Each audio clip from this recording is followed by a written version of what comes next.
Next जो बच्चे अपने रिफॉर्म करना है that is journal reform, last reform है बच्चे आपका।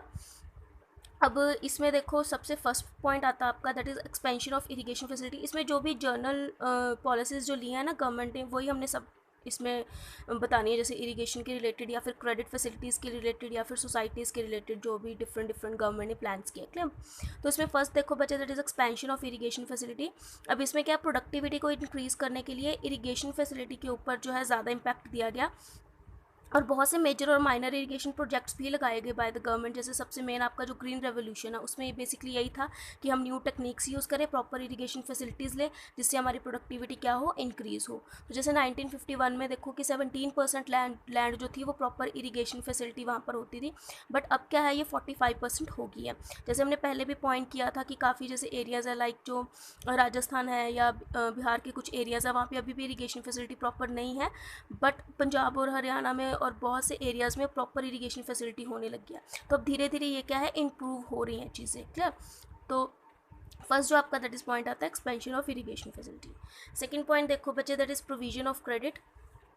इसमें क्या है, जो कोऑपरेटिव क्रेडिट जो सोसाइटी सेटअप की गई थी क्रेडिट प्रोवाइड करने के लिए किनको, फार्मर्स को at low rate of interest. मतलब इसमें हमने जितने भी बैंक्स हैं हमारे या फिर कोऑपरेटिव सोसाइटीज़ हैं उनकी बात करनी है, जो कि है क्रेडिट प्रोवाइड करती है फार्मर्स को। जैसे मेन है इसमें आरआरबी है जो वर्क करती है, कि RRB that is regional rural bank. Clear? इसका भी वही सेम पर्पस है, लो रेट पे लोन्स प्रोवाइड करना फार्मर्स को। और जो बिल्कुल लोअर लेवल पे काम करती है सोसाइटीज़, जो विलेज लेवल पे बेसिकली काम करती है, वो उनको हम बोलते हैं प्राइमरी एग्रीकल्चर क्रेडिट फैसिलिटी। इसके अगर आपने जो नंबर है अगर याद रखने हैं तो आप कर भी सकते हो, अदरवाइज छोड़ दो, कोई प्रॉब्लम नहीं है। बट जो आपने मेनली ये नाम याद रखना है कि क्रेडिट जो विलेज लेवल पे प्राइमरी एग्रीकल्चर कोऑपरेटिव सोसाइटी या फिर प्राइमरी कोऑपरेटिव एग्रीकल्चर बैंक्स होते हैं डिफरेंट डिफरेंट कंट्रीज़ के। ठीक है? तो ये अपने अपने एरियाज़ को एरियाज़ में ही क्या प्रोवाइड करती है, फाइनेंस प्रोवाइड करती है। देन देखो नाबार्ड जो है सबसे मेन एपेक्स इंस्टीट्यूट है। जैसे मैंने आपको पहले ये चीज़ क्लियर की थी कि एपेक्स इंस्टीट्यूट आपका नाबार्ड है। जैसे अगर हम आरबीआई की बात करें तो मेन सेंट्रल बैंक है हमारा, तो ये बेसिकली फार्मर्स के लिए एक तरह का सेंट्रल बैंक ही है।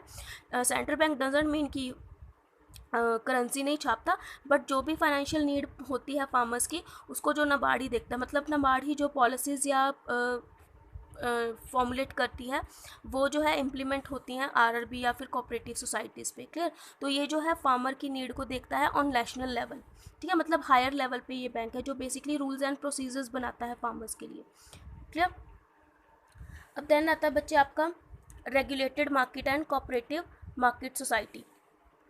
अब ये क्या है कि रेगुलेटेड मार्केट जो है बच्चे ये हायर लेवल पे वर्क करती है। मतलब जो बड़ी आपकी स्टेट्स हैं या फिर जो लार्जर एरियाज़ हैं, डेवलप्ड एरियाज़ हैं, वहाँ पर रेगुलेटेड मार्केट है जो वर्क करती है। जैसे देखो आंध्र प्रदेश, महाराष्ट्र, यूपी एंड वेस्ट बंगाल, इन एरियाज़ में ये रेगुलेटेड मार्केट्स या फिर कोऑपरेटिव मार्केटिंग सोसाइटीज़ ओपन रहती हैं। तो इनका मेन वर्क क्या होता है कि इन्होंने ये देखना होता है कि फार्मर्स को क्या है प्रॉपरली रेम्यूनरेटिव प्राइजेस मिल रहे हैं उनकी प्रोडक्शन के, मतलब एक एग्जैक्ट प्राइस उनको मिल रहा है या मतलब टाइमली पेमेंट उनको हो रही है या नहीं हो रही है। ठीक है?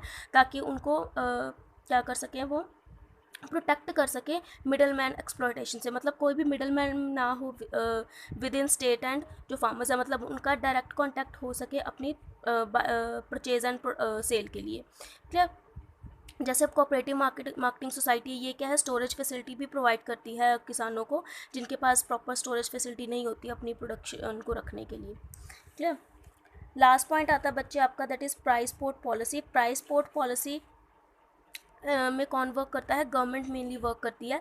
प्राइस पोर्ट पॉलिसी क्या होता है कि एक मिनिमम सपोर्ट प्राइस जो है डिसाइड करती है गवर्नमेंट फार्मर्स के लिए, उनको प्रोटेक्ट करने के लिए कोई भी अगर मार्केट में अनसर्टेनिटी आती है तो।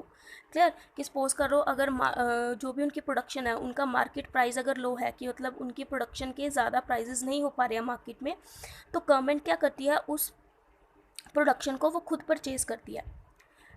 क्लियर? अगर तो मार्केट प्राइस उससे ज़्यादा है एमएसपी से, अगर तो मार्केट प्राइस ज़्यादा है तो वो ऑब्वियसली मार्केट प्राइस पे ही प्रोडक्ट जो सेल एंड परचेज होगी। बट अगर मार्केट प्राइस उससे कम है एमएसपी से, तो जो गवर्नमेंट है वो बाय कर लेती है फार्मर से। क्लियर?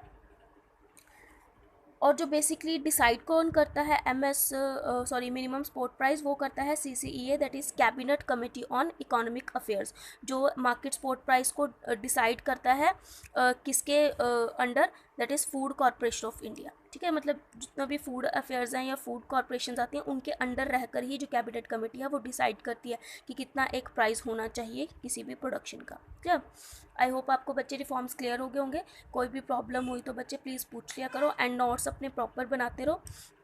अब लास्ट बच्चे इसमें हमारे पास सिर्फ एक ग्रीन रेवोल्यूशन का पॉइंट रह गया है।